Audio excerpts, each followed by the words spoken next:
Hi ಎಲ್ಲರಿಗೂ ನಮಸ್ಕಾರ. ಆರ್ಯಸ್ cooking ಅರೇನಾಗೆ ಸ್ವಾಗತ. ನಾನಿವತ್ತು ಕ್ಯಾರೆಟ್ ಹಲ್ವನ ಮಾಡ್ತಾಯಿದ್ದೀನಿ. ಬನ್ನಿ ಹೇಗೆ ಮಾಡೋದು ನೋಡೋಣ. ನಾನಿಲ್ಲಿ ಬಾದಾಮಿ ಮತ್ತು ಗೋಡಂಬಿ ಪಿಸ್ತಾನ ಚಿಕ್ಕದಾಗಿ ಕಟ್ ಮಾಡಿ ಇಟ್ಕೊಂಡಿದ್ದೀನಿ. ಜೊತೆಗೆ ದ್ರಾಕ್ಷಿ ತೊಗೊಂಡಿದ್ದೀನಿ. 1 ಟೇಬಲ್ ಸ್ಪೂನ್ ಏಲಕ್ಕಿ ಪುಡಿ, 1 ಕಪ್ ತುಪ್ಪ, ಅರ್ಧ ಲೋಟ ಹಾಲು, ಕಂಡೆನ್ಸ್ಡ್ ಮಿಲ್ಕು, ಜೊತೆಗೆ ಸಕ್ಕರೆ, 3/4 kg ಆಗೋಷ್ಟು ಕ್ಯಾರೆಟ್ ತುರಿದು ಇಟ್ಕೊಂಡಿದ್ದೀನಿ. ಇವಾಗ ಸ್ಟವ್ ಆನ್ ಮಾಡಿ ಒಂದು ಪ್ಯಾನ್ನ ಇಟ್ಕೊಂಡಿದ್ದೀನಿ. ಪ್ಯಾನ್ ಬಿಸಿ ಆದಮೇಲೆ 2 ಟೇಬಲ್ ಸ್ಪೂನ್ ತುಪ್ಪನ ಹಾಕೋತಾ ಇದ್ದೀನಿ. ತುಪ್ಪ ಬಿಸಿ ಆದಮೇಲೆ ಡ್ರೈ ಫ್ರೂಟ್ಸ್ನ ಹಾಕೋತಾ ಇದ್ದೀನಿ.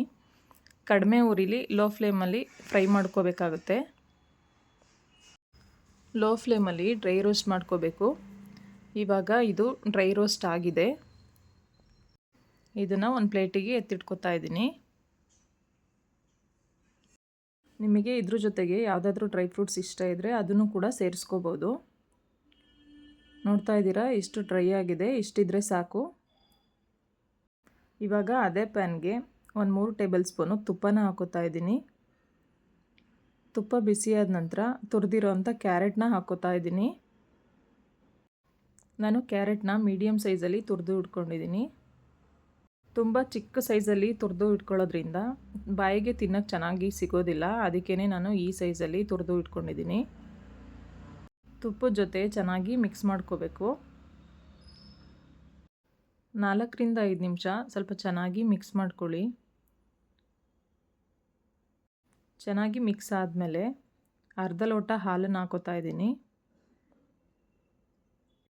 ಹಾಲನ್ನು ಅಷ್ಟೇ ಕ್ಯಾರೆಟ್ ಜೊತೆ ಚೆನ್ನಾಗಿ ಮಿಕ್ಸ್ ಮಾಡ್ಕೋಬೇಕು. ನಾನಿಲ್ಲಿ ಕ್ಯಾರೆಟ್ ಎಲ್ಲ ಸ್ವಲ್ಪ ಸಾಫ್ಟ್ ಆಗಲಿ ಹಾಲಿನ ಜೊತೆ ಬೆಂದು ಅಂತ ಹೇಳ್ಬಿಟ್ಟು ಲಿಡ್ನ ಕ್ಲೋಸ್ ಮಾಡಿ 5 ರಿಂದ 10 ನಿಮಿಷ ಬೇಯಿಸ್ಕೊಂಡಿದ್ದೀನಿ. ಇವಾಗ ಬೇಯಿಸ್ಕೊಂಡಾಗಿದೆ. ಇವಾಗ ಇನ್ನೊಂದು ಸಲ ಚೆನ್ನಾಗಿ ಮಿಕ್ಸ್ ಮಾಡ್ಕೊಳ್ಳಿ. ಲೋ ಫ್ಲೇಮಲ್ಲೇ ಮಾಡ್ಕೊಳ್ಳಿ. ಕ್ಯಾರೆಟು ಹಾಲಿನ ಜೊತೆ 50% ಬೇಯಬೇಕು. ಚೆನ್ನಾಗಿ ಮಿಕ್ಸ್ ಮಾಡ್ತಾನೆ ಇರಿ ಮಧ್ಯದಲ್ಲಿ, ಇಲ್ಲಾಂದರೆ ತಳ ಒತ್ತಿಬಿಡುತ್ತೆ. ಇವಾಗ ನಾನು 3 ಟೇಬಲ್ ಸ್ಪೂನು ಕಂಡೆನ್ಸ್ಡ್ ಮಿಲ್ಕ್ನ ಹಾಕ್ತಾಯಿದ್ದೀನಿ. ನೀವು ಇಷ್ಟ ಇದ್ದರೆ ಕೋವಾ ಬೇಕಾದರೂ ಹಾಕೋಬೋದು. ಇವಾಗ ಎಲ್ಲ ಕಡೆ ಚೆನ್ನಾಗಿ ಸ್ಪ್ರೆಡ್ ಆಗೋ ಥರ ಚೆನ್ನಾಗಿ ಮಿಕ್ಸ್ ಮಾಡ್ಕೋಬೇಕು. ಚೆನ್ನಾಗಿ ಮಿಕ್ಸ್ ಆಗಿದೆ. ಇವಾಗ 1 ಕಪ್ಪು ಸಕ್ಕರೆನ ಹಾಕೋತಾ ಇದ್ದೀನಿ. ಸಕ್ಕರೆನೂ ಅಷ್ಟೇ ಚೆನ್ನಾಗಿ ಮಿಕ್ಸ್ ಮಾಡ್ಕೋಬೇಕು. ಸಕ್ಕರೆ ಎಲ್ಲ ಹಾಕಿದ್ಮೇಲೆ ಒಂದು 5 ನಿಮಿಷ ಲಿಡ್ ಕ್ಲೋಸ್ ಮಾಡಿ ಬೇಯಿಸ್ತಾ ಇದ್ದೀನಿ. ಲೋ ಫ್ಲೇಮಲ್ಲೇ ಬೇಯಿಸ್ಕೊಂಡಿದ್ದೀನಿ. ನೋಡ್ತಾ ಇದ್ದೀರಾ, ಇಷ್ಟು ಬೆಂದಿದೆ. ಇಷ್ಟು ಬೆಂದಿದ್ರೆ ಸಾಕು. ಇಷ್ಟಾದಮೇಲೆ ಏಲಕ್ಕಿ ಪುಡಿನ ಹಾಕೋತಾ ಇದ್ದೀನಿ. 1 ಟೇಬಲ್ ಸ್ಪೂನ್ ಏಲಕ್ಕಿ ಪುಡಿ ಹಾಕ್ಕೊಂಡಿದ್ದೀನಿ. ಇವಾಗ ಇದೆಲ್ಲ ಚೆನ್ನಾಗಿ ಮಿಕ್ಸ್ ಮಾಡ್ಕೋಬೇಕು.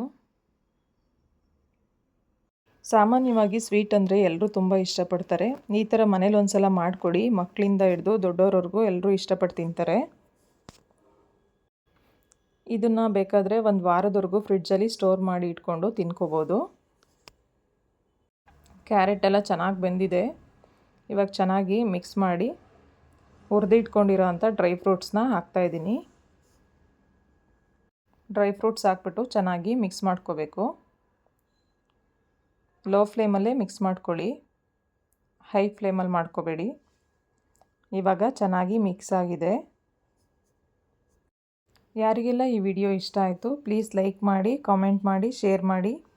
ಹಾಗೆ ಯಾರು ಇನ್ನೂ ಸಬ್ಸ್ಕ್ರೈಬ್ ಮಾಡಿಲ್ಲ ಪ್ಲೀಸ್ ಸಬ್ಸ್ಕ್ರೈಬ್ ಮಾಡಿ. ಕ್ಯಾರೆಟ್ ಹಲ್ವಾ ಅಂದರೆ ಯಾರಿಗೆಲ್ಲ ಇಷ್ಟ ಪ್ಲೀಸ್ ಅವರಿಗೆಲ್ಲ ಶೇರ್ ಮಾಡಿ. ಕ್ಯಾರೆಟ್ ಹಲ್ವಾ ರೆಡಿಯಾಗಿದೆ. ಕ್ಯಾರೆಟ್ ಹಲ್ವಾನ 5 ರಿಂದ 10 ನಿಮಿಷ ತಣ್ಣಗಾಗೋಕ್ಕೆ ಬಿಡಬೇಕು. ಇವಾಗ ತಣ್ಣಗಾಗಿದೆ.